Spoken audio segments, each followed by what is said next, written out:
அஸ்ஸலாமு அலைக்கும் friends, welcome to my channel. இன்றைக்கி நம்ம சேனலில் குக்கிங் எதுவும் பார்க்க போகிறதில்ல. ரெட் வெல்வெட் கேக் ஐசிங் பண்ணுறதா பார்க்க போகிறோம். வாங்க எப்படி செய்கிறதுன்னு பார்க்கலாம். ரெட் வெல்வெட் கேக் எப்படி செய்கிறதுன்னு பார்ட் 1ல் கொடுத்துருக்கேன். அதை பார்க்காதவங்க அதை பார்த்துட்டு வந்து இதை பாருங்கள். இப்போ இந்த வீடியோவில் வந்து நம்ம ஐசிங் பண்ணுறது தான் பார்க்க போகிறோம். கேக்கு நல்லா ஆறிய பிறகு கேக்கு மோல்டுலேருந்து கேக்கை வெளியில் எடுத்து வச்சுருக்கேன். மேலே கொஞ்சமாக கட் பண்ணி நான் எடுத்து வச்சுக்கிறேன். டெக்கரேஷன் பண்ணுறப்ப க்ரம்ஸ் செய்கிறதுக்காக தேவைப்படும்.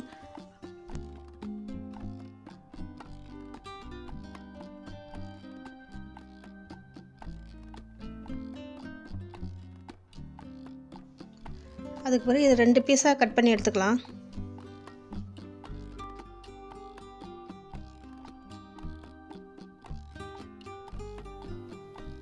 இந்த மாதிரி நூல் வச்சு கட் பண்ணுறப்போ நல்லா கரெக்டாக கட் பண்ண வரும். நல்லா உதிர்ந்து போகாமல் நல்லா பர்ஃபெக்டாக கட் பண்ணுறதுக்கு வரும்.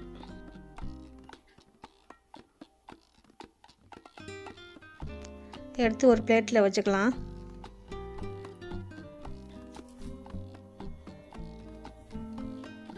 விப்பிங் க்ரீம் செய்கிறதுக்கு நான் விப்பிங் க்ரீம் பவுடர் எடுத்திருக்கேன்.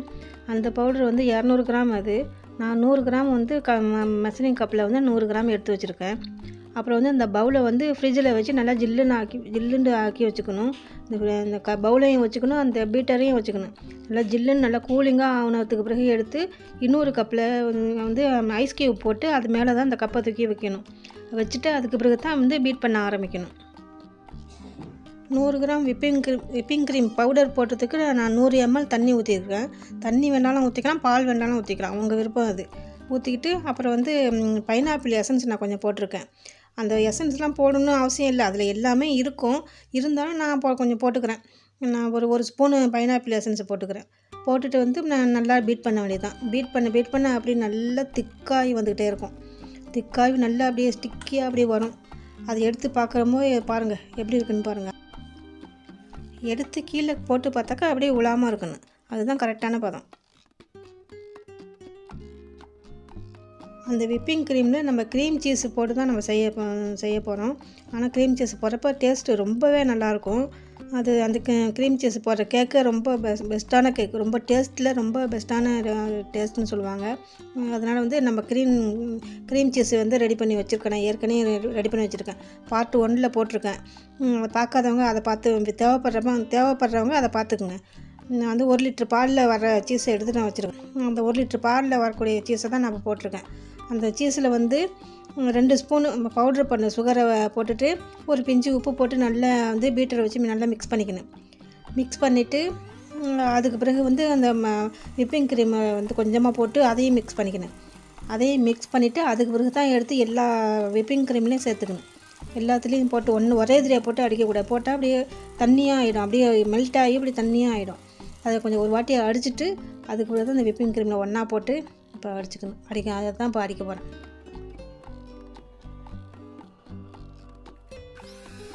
இதே கொஞ்சம் நேரம் அடிச்சுக்கிட்டாலே இப்போ அது எல்லாமே மிக்ஸ் ஆகி வர வரைக்கும் அடிச்சுக்கிட்டால் போதும். நம்ம ஏற்கனவே அடித்து தான் வச்சுருக்கோம். நல்லா பஃபியாக வந்துருக்குது நல்லா. இப்போ கொஞ்சம் நேரம் அடித்து நல்லா மிக்ஸ் ஆகுனா போதும். இப்போ வந்து நம்ம ஐசிங் பண்ண ஆரம்பிச்சிடலாம். ஒரு கேக் போர்டு ஒன்று எடுத்துக்கிறேன். இந்த போர்டு வந்து நானே தான் செஞ்சேன். அந்த போர்டுலேயே கொஞ்சோண்டு இந்த விப்பிங் க்ரீம் கொஞ்சோண்டு வச்சுங்க. ஏன்னா அந்த கேக்கு நகர்ந்து போகாமல் இருக்கிறதுக்காக, ஒட்டி பிடிக்கிறதுக்காக அதை நான் கொஞ்சோண்டு வச்சுக்கிறேன். அதை வச்சுட்டு மேலே கேக்கை எடுத்து வச்சுங்க. அப்புறம் வந்து சுகர் சிரப்பு செஞ்சுக்கணும். 1/2 கப்பு சுகருக்கு 1/4 கப்பு சுகருக்கு 1/2 கப்பு தண்ணி ஊற்றி கொதிக்க வச்சுங்க. அந்த சிரப்பு தான் மேலே கொஞ்சம் தெளிக்கணும். மேலே கொஞ்சம் தெளித்து கொஞ்சம் நனைச்சிக்கணும். கேக்கு நனைச்சிக்கணும் கொஞ்சம் லேசாக நனைச்சிட்டு அதுக்கு பிறகு மேலே வந்து விப்பிங் க்ரீமை எடுத்து மேலே எடுத்து வச்சுங்க. அப்படின்னா இந்த ஃப்ரூட் ஏதாவது நீங்கள் வச்சுருந்தா கூட, ஸ்ட்ராபெரி, திராட்சை, இந்த மாதிரி ஏதாவது உங்கள்கிட்ட ஃப்ரூட் இருந்தால் கூட நல்லா கொஞ்சோண்டு சுடு தண்ணி வச்சு நல்லா ஸ்பூனை வச்சு நல்லா மிக்ஸ் பண்ணிவிட்டு அதை கொஞ்சம் வடிகட்டிட்டு அந்த சிரப்பு மாதிரி வந்துடும். அதிலே கூட கொஞ்சம் சுகர் கொஞ்சம் சேர்த்துக்கலாம். அப்படி சும்மாவே கூட ஊற்றிக்கலாம். அந்த ஜூஸை கூட ஊற்றிக்கலாம் டேஸ்ட்டுக்கு தகுந்த மாதிரி. இப்போ நான் வந்து சுகர் சிரப் தான் செஞ்சு ஊற்றிருக்கிறேன். சுகர் சிரப்பு நினச்சிட்டு அதுக்கு மேலே க்ரீம் அப்ளை பண்ணிவிட்டு ஒரு லேயர் வச்சுட்டு இப்போ 2வது லேயர் வச்சுருக்கேன். அதேமாதிரி 2வது லேயர்லேயும் அதேமாதிரி சுகர் சிரப்பு தெளிச்சிட்டு இந்த க்ரீம் அப்ளை பண்ணிக்கிறேன்.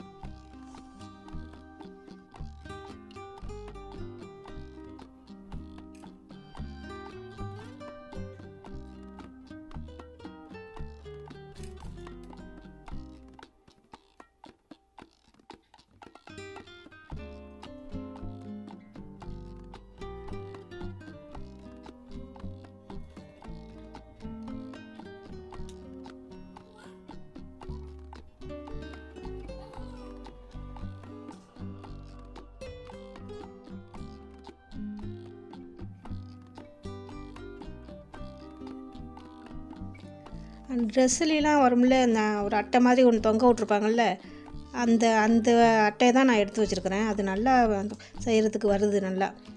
ஏதோ என்னால் முடிஞ்ச வரைக்கும் ஓரளவு ஃபினிஷிங் நல்லா பண்ணியிருக்கேன். பாருங்கள் நீங்கள்.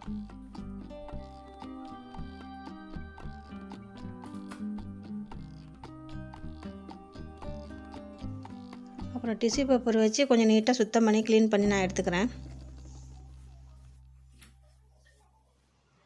ஒரு கொஞ்சம் நேரம் ஃப்ரிட்ஜில் வச்சுட்டு எடுத்துகிட்டு வரலாம். அப்போ தான் கொஞ்சம் செட் ஆகி வரும் அது. மிச்சம் இருக்கிற க்ரீமில் கொஞ்சம் ஃபுட் கலர் சேர்த்துக்கிறேன். நல்லா மிக்ஸ் பண்ண வேணாம், கொஞ்சம் அங்கங்கே வெள்ளை கலர் தெரிஞ்சால் நல்லாயிருக்கும். நான் அப்படி தான் லேசாக தான் பண்ணிக்கிறேன். ஒரு பைப்பிங் பேக்கில் ஒரு ஸ்டார் நாசில் தான் போட்டிருக்கேன்.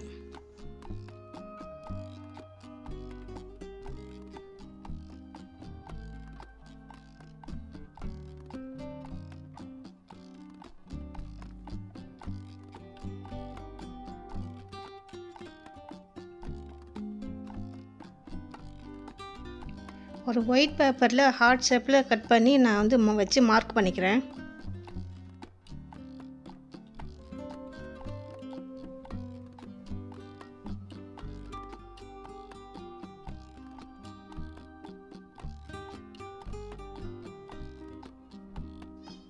ஃபஸ்ட்டு கேக்கில் மேலே உள்ளதை கட் பண்ணி வச்சோம்ல, அந்த கேக்கை வந்து கையால் நல்லா உதுத்து விட்டு, அப்புறமேல ஒரு தவாவில் வச்சு கொஞ்சம் லேசாக சூடு பண்ணுங்கள், லேசாக வறுத்துக்குங்க.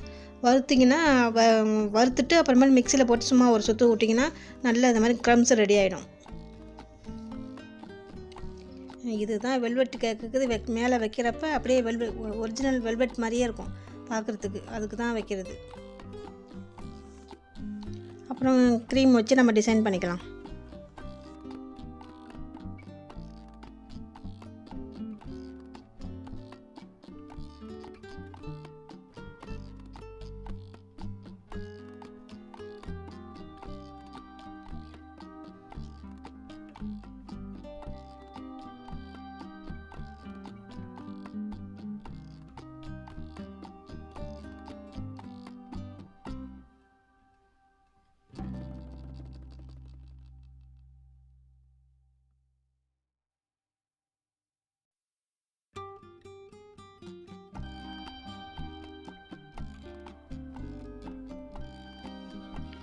இது கடையில் வந்து இந்த வெல்வெட் கேக்லாம் வந்து ரொம்ப அதிகமாக விலை கொடுத்து நம்ம கடையில் வாங்கி சாப்பிட்றத விட நம்ம வீட்லேயே நம்ம செஞ்சு சாப்பிட்டுக்கலாம் நல்லா. நம்ம இது ஈஸியாக நான் எல்லாம் நல்லா சொல்லி காமிச்சு கொடுத்துருக்கேன். இதே மாதிரியே நீங்கள் வந்து செஞ்சு பாருங்கள். நான் என்னென்ன போட்டேனோ அதே மாதிரி அதே அளவுகளோடு நீங்கள் போட்டிங்கன்னா நல்லா பர்ஃபெக்டாக சூப்பராக வந்துச்சு. கேக்கு அப்படியே சாஃப்டாக நல்லா இருந்துச்சு. அதுவும் வந்து க்ரீம் சீஸ் போட்டிருக்கோமா, ரொம்ப டேஸ்ட்டு ரொம்ப நல்லா இருந்துச்சு. நீங்கள் செஞ்சு ட்ரை பண்ணி பாருங்கள்.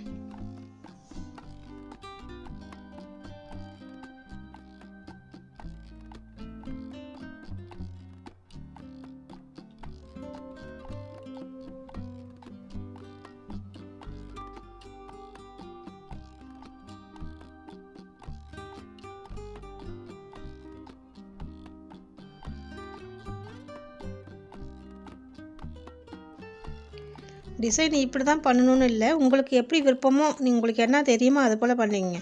இது எனக்கு தெரிஞ்சதை நான் பண்ணுறேன்.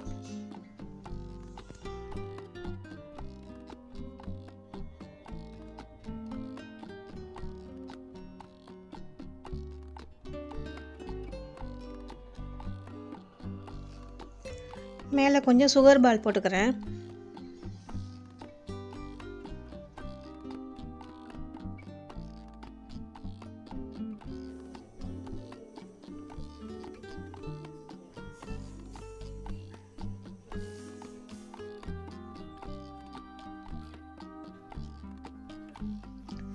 அவ்வளோதான்.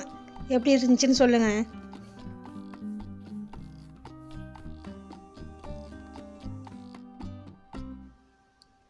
அவ்வளோதான். அந்த வீடியோ பிடிச்சிருந்தா லைக் பண்ணுங்கள், ஷேர் பண்ணுங்கள், சப்ஸ்கிரைப் பண்ணுங்கள். தேங்க்ஸ் ஃபார் வாட்சிங்.